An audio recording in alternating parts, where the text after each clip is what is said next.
যেই তিন ব্যক্তির দোয়া আল্লাহ তাআলা কখনোই ফিরিয়ে দেন না, এবং যেই তিন পদ্ধতিতে দোয়া করলে আল্লাহ তাআলা দোয়া কবুল করে এবং আল্লাহ তাআলার কাছে যা চাওয়া হয় আল্লাহ তাআলা তাকে তাই দান করে। চলুন জেনে নেওয়া যাক সেই কোন তিন পদ্ধতিতে দোয়া করলে এবং সেই তিন কোন সময় দোয়া করলে এবং সেই তিন কোন ব্যক্তির দোয়া আল্লাহ তাআলা কখনো ফিরিয়ে দেন না। চলুন জেনে নেওয়া যাক সে সম্পর্কে। প্রিয় দর্শক, আমাদের সমাজে অনেক মানুষ আছে যারা হতাশায় ভুগে, রিজিকের সমস্যা থাকে, অভাব অনটন লেগেই থাকে। তো তারা কি করে? হতাশার মধ্যে পড়ে যায়। কিন্তু আল্লাহ তাআলা বলেছে যে হতাশ হওয়া যাবে না। আল্লাহ তাআলার রহমতের চাদর বান্দাকে সবসময় ঢেকে রাখে, তাই কোনো অবস্থাতেই হতাশ হওয়া যাবে না।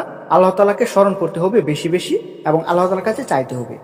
মনে রাখতে হবে বান্দাদের দোয়া আল্লাহ কখনোই ফিরিয়ে দেন না। দোয়া কবুলের অবস্থা তিনটি। যেমন এক নম্বরে হচ্ছে দোয়া কখনো বিদা যায় না।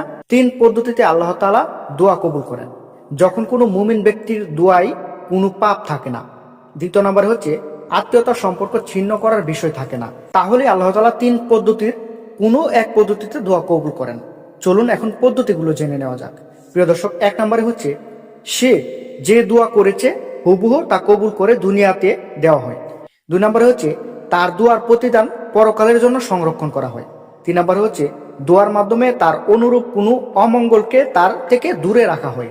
প্রিয় দর্শক, এই তিন পদ্ধতিতে দোয়া করলে আপনার দোয়া কবুল হবে এবং আপনাকে এই তিন পদ্ধতিটি আপনার তখনই কাজে দিবে যখন আপনি কোনো আত্মীয়র সঙ্গে আপনার সম্পর্ক ছিন্ন করবেন না, সবসময় আল্লাহ তাআলার ইবাদতে মগ্ন থাকবেন, আল্লাহ তাআলাকে বেশি বেশি ডাকবেন।